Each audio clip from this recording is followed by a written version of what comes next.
નમસ્કાર દર્શક મિત્રો, સ્વાગત છે ફરી વખત આજના નવા વિડીયોમાં. મિત્રો આજે એક નવો ટોપિક લઈ આવ્યા છે અને જૂની જે રાજસ્થાનની સંસ્કૃતિ એનું રહેણીકરણીને લગતો આજનો વિડીયો છે. મિત્રો રાજસ્થાનના જેસલમેરની બાજુમાં જે રાણાસર ગામ છે, બાડમેર તાલુકો.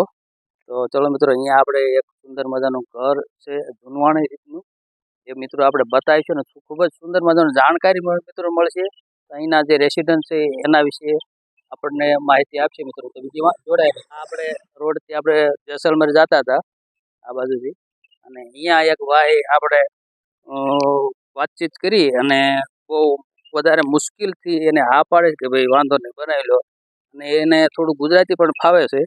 જો મિત્રો આ એનો દરવાજો છે જૂનવાણી સિસ્ટમથી, અને ખૂબ જ આપણને મજા આવે છે આવી જૂની સંસ્કૃતિને લગતા વિડીયો બનાવવાનો. અને આ એનો રેસિડન્ટ છે, જોઈ રહ્યા છે મિત્રો. અલગ અલગ જે ઘર છે એ આપણે જોઈશું, અને થોડી એનું જીવન પરિચય વિશે પણ મિત્રો આપણે માહિતી લઈશું. અને આ જો એનું ઘર છે, આખું લાકડાનું જે વાડ કે દિવાલ બનાવ્યું છે, અને આ એનો દરવાજો છે. તો આ પથ્થરો બે બાજુ આપણે લાકડા ફિટ કરીએ, પણ આ જે પથ્થર ફિટ કરે, કારણ કે રાજસ્થાનમાં પથ્થર બહુ ઇઝી રીતે મળી રહેશે. અને દર્શક મિત્રો જો આ એનું જે આ બકરા છે, અને આ એનો જે કૂબો કહેવાય કે ઘર કહેવાય, એના વિશે મિત્રો આ નવું બનાવ્યું ભાઈ છે અહીંના રેસિડન્ટ, એ માહિતી આપશે. નિંબારામ. નિંબારામભાઈ. હા. હા. અને આ કયું ગામ છે? ગામ રાણાસર કુરત, તહેસીલ ગુડામાલાણી, જિલ્લા બાડમેર. બાડમેર. તો આ ભાઈ છે આપણને માહિતી આપશે. પહેલા તો આપણે અહીંનું આ જે જોયેલી જે આ છે તમારે વરસાદનું પાણી સ્ટોક કરવાનું પાણી સ્ટોક થાય ફિલ્ટર થઈને જાય કે ડાયરેક્ટ? ના, ડાયરેક્ટ. આ પાણી બધું આમાં ભેગું થાય. વરસાદ આવે એટલે આ બધી સફાઈ કરી નાખે. હા હા, એટલે હરકી રીતે સાફ કરી પછી આ વરસાદનું પાણી ભેગું કરીએ. અને આ બધું છે તમારું ખેતર છે? આ ખેતર અહીંયા આખું મારું ખેતર છે. જો મિત્રો આ રીતનું અહીંયાનું રાજસ્થાનનું જે જેસલમેર ના આજુબાજુ ગામડા છે ને, આ રીતનું ખેતર હોય છે. મિત્રો આપણે આને ડુંગર સમજીએ, પણ મોટે ભાગે રેતીનું જ છે ને? રેતીનું. અને આમાં શું શું પાક બને?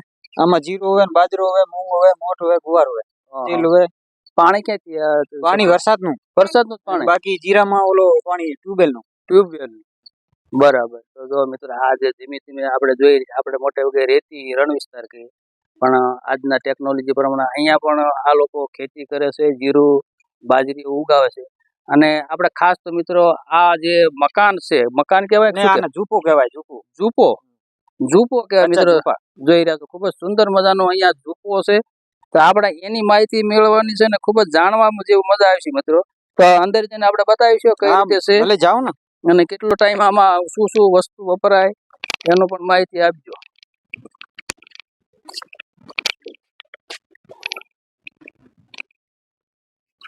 જોઈ રહ્યા છો મિત્રો, આ છે આ જૂના મકાન છે કે આ અલગ બનાવ્યા? પથ્થરનું અલગ. અને આ કેમ તમે સ્પેશિયલ આ રીતે બનાવો? પહેલા ગોબરથી બનાવવું પડે. ગોબરથી? બરાબર. ગોબરની ઈંટ બનાવવી પડે, પછી આમ ધીમે ધીમે ચૂણીને ઉપર કરવું પડે. ગોબર ને ઈંટ થી? હા, બરાબર. જોઈ રહ્યા છો ખૂબ જ સુંદર મજાનું ઢાળ વાળું બનાવે છે મકાન. અને આમાં ટાઈટ કે એવું તાપ કે ઠંડી લાગે? ઠંડી લાગે. ગરમીમાં ઠંડુ, ગરમીમાં ઠંડક. હા, અને શરદીમાં ગરમ. વાહ ભાઈ વાહ. તો મિત્રો આપણે જે કચ્છના રણમાં ઉત્સવ થાય એમાં પણ આવા બધા ડુંગા બનાવે છે કચ્છના રણના ઉત્સવમાં. તો એનો મેઇન હેતુ એ જ કે તમારું જે એટમોસ્ફિયર વાતાવરણ છે એ જળવાય. તો આપણે અંદર જઈને જોઈશું. હા, આરામથી જો ને. ચલો જો મિત્રો, વાહ ભાઈ વાહ. જો અહીંયા ચૂલો છે, ચૂલો ચાલુ છે. પછી આ બધા આંકડાના લાકડા છે. આંકડાના લાકડા? કેમ આંકડાના લાકડા વાપરવામાં આવે છે? એટલે પાછી લંબી સીધી લકડી હોય. હા, એટલે આ લઈ લઈએ. બરાબર. એટલે ઘરના ખેતરમાં છે એટલે કઈ તકલીફ નહીં. બરાબર. હા, પૈસા લેવા પડે. પૈસાથી લેવું પડે? હા. નહીં તો આ ફ્રી ફોકટ નું કામ. આ કેટલા દિવસમાં રેડી થઈ જાય? કમથી કમ 10 દાડા લાગે. 10 દાડા. અને આથી મોટું બનાવવું હોય તો કઈક અલગ લાકડા વચ્ચે 15 દાડા. બરાબર. પછી લાકડા થોડા વધારે જોઈએ. હા. તો જોઈ રહ્યા છો મિત્રો, ખૂબ જ સુંદર મજાનો આ ઢુંગો બડા ભાઈ બધા ઝૂપો ચકલા પણ આમાં છે. અને ખાલી રસોડું જ છે કે આમાં રસોડું ત્યાં ભલે આરામથી હોવો તો કઈ તકલીફ નહીં, તકલીફ ને બાકી રસોઈ બનાવવામાં લે ઠંડુ રહે. ઠંડુ રહે. હા, જો બહાર થી અંદર આવીએ તો ઘણો બધો ઠંડક નો અહેસાસ થાય મિત્રો. જો આ શું છે? હા, બાજરી રાખવા માટે કોઠી. જો મિત્રો આ જૂનવાણી કોઠી અહીંયા બાજરી રાખવા માટેની. જો આજે આપડા ગઢિયા અમારા ગઢિયા આટલું બધું જતું રહ્યું છે. જતો રહ્યો ને આપણે અહીંયા કમથી કમ હે તો 80-90 વર્ષ પુરાણું હે. 80-90 વર્ષ પુરાણું. હા. ઓહો, મતલબ તમારા દાદીના હાથનું. દાદીના હાથનું. હા, તો બહુ જૂનવાણી. અને આમાં અનાજ બગડે નહીં? નહીં બગડે, નહીં બગડે. 80-90 વર્ષનું મિત્રો તમે જોઈ રહ્યા છો આ કોઠી. આમાં શાક બનાવો કે નહીં? રોટલી આમાં બનાવો? હા, બાજરાની. હા, તવી છે. તો એ પણ મિત્રો તમે જોઈ રહ્યા છો. અને જોઈ રહ્યા છો મિત્રો ખૂબ જ સુંદર મજાનો જે આ ઝૂપો. હવે આપણે જૂનું મકાન જોઈએ કઈ? હા, જોઈ લ્યો. જે આ બાજુનું જૂનવાણ બનાવી એ જોઈ લો. અને આ છે તમે હાથે બનાવો? એ બધું હાથે. આને શું કહેવાય? ઉડો. હા, આમાં છે ને કઈ? હા, છે. ઉપર કરો ને. કુકડા છે? ના. દૂધ. વાહ ભાઈ, જો અહીંયા આ રીતે હાચવણે છે દહીં અને દૂધ નું. આ ઘી. જો અહીંયા ઘી છે. અને આવું બનાવો? હા. આ વાંસ ક્યાંથી? વાંસ તો એ આવી છે ને બહારથી. જોઈ રહ્યા છો મિત્રો, આપણે ખૂબ જ નસીબદાર છે કે આ ભાઈ આપણે પોતાનું મકાન બતાવી રહ્યા છે. અને આજકાલ કોઈ બતાવે નહીં. અને આપણે હવે આ જૂનું મકાન છે, આ તૂટી ગયું છે. જૂનો ઝૂપો. એટલે આ તમે નાની સાઈઝ મોટી સાઈઝ ગમે એવા ટાઈપ ને બનાવી શકો છો. આ રે, નાની મોટી બધી. બરાબર. આમાં ચારો રાખો છે એવું ને? હા. આમાં જૂનું છે થઈ ગયું છે તો એમાં ચારો રાખે છે. મગફળી નો પાલો છે આ તો. હા, મગફળી થાય? મગફળી નહીં થતી, એ તો ઓલી કુતર છે ડોકાની બાજરી. અચ્છા, બાજરીનો ભૂકો. બરાબર. તો મને મગફળી ના પાંદડા જેવું લાગે. ના, એ ઓલા પ્યાજ ના પાંદડા છે ને.